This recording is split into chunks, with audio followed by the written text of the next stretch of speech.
नमस्कार, आप देख रहे हैं एक्सपोज टुडे न्यूज। आए बढ़ते खबरों की ओर। चुनाव प्रचार की शुरुआत से पहले क्षेत्र की बुजुर्ग स्वतंत्रता सेनानी का आशीर्वाद लेने पहुंचे मंत्री विश्वास सारंग। भोपाल के चौक निवासी बुजुर्ग स्वतंत्रता सेनानी से मिलने पहुंचे मंत्री सारंग ने बुजुर्ग महिला नारायणी बाई अग्रवाल का लिया आशीर्वाद।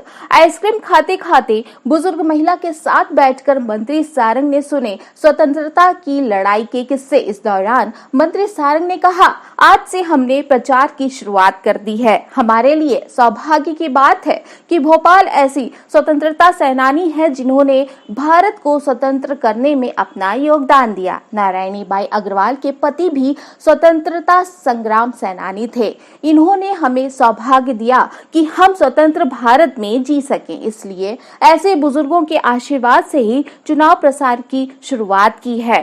मंत्री सारंग ने नरेला विधानसभा और एमपी में भाजपा की जीत का दावा करते हुए कहा कि 150 सीटें। मंत्री सारंग ने नरेला विधानसभा और एमपी में भाजपा की जीत का दावा करते हुए 150 से अधिक सीटें जीतने का दावा किया है। 93 वर्ष की हैं बुजुर्ग नारायणी बाई अग्रवाल की उम्र।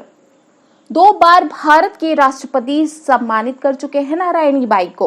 कांग्रेस की लिस्ट में हो रही देरी पर मंत्री सारंग ने कहा, इतनी आसानी से कहां कांग्रेस की लिस्ट आएगी। उन्होंने कहा, कांग्रेस में टिकटों की लगती है बोली। कांग्रेस में नहीं बनते बिना बोली के कोई भी उम्मीदवार। कांग्रेस में जिसकी बोली सबसे ज्यादा वही बनता है प्रत्याशी। कमलनाथ के ट्वीट पर मंत्री सारंग का पलटवार, कहा, यह कांग्रेस के संस्कार हैं, इससे दुर्भाग्यपूर्ण और कुछ नहीं हो सकता। राजनीति के प्रतिद्वंद्विता में कमलनाथ और किस स्तर तक जाएंगे। जीते जी व्यक्ति का श्राद्ध मनाने से ज्यादा दुर्भाग्यपूर्ण और कुछ नहीं होगा। यह हिंदू संस्कृति नहीं है।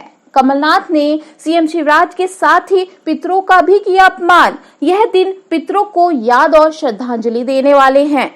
इटली की संस्कृति में पढ़ने और बढ़ने वाले कमलनाथ क्या जाने पितरों का क्या महत्व होता है। कमलनाथ का बयान दुर्भाग्यपूर्ण और शर्मनाक है। कांग्रेस की लिस्ट इतनी आसानी से कैसे आएगी? अभी तो बोली लगेगी। बिना बोली के थोड़ी कोई प्रत्याशी बनते हैं वहां। इसलिए बोली जिसकी ज्यादा होगी वो प्रत्याशी बनेगा। आज हमने चुनाव प्रचार की शुरुआत की है। ये हम सबके लिए बहुत सौभाग्य का विषय है कि भोपाल में ऐसे स्वतंत्रता संग्राम सेनानी है जिन्होंने स्वतंत्रता की लड़ाई में हिंदुस्तान को आजाद करने के लिए हिस्सा लिया।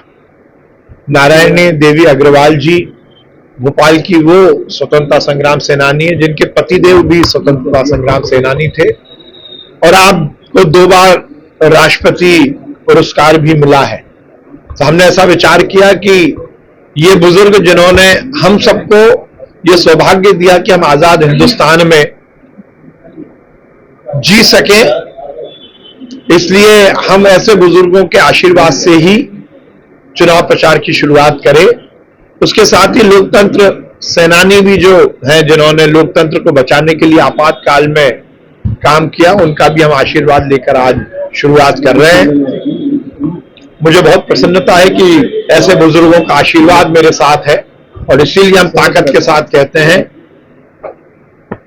कि नरेला विधानसभा में प्रचंड बहुमत से भारतीय जनता पार्टी जीतेगी और मध्य प्रदेश में भी भाजपा की सरकार बनेगी। भाजपा ने आज से कांग्रेस के संस्कार हैं, इससे दुर्भाग्यपूर्ण कुछ नहीं हो सकता।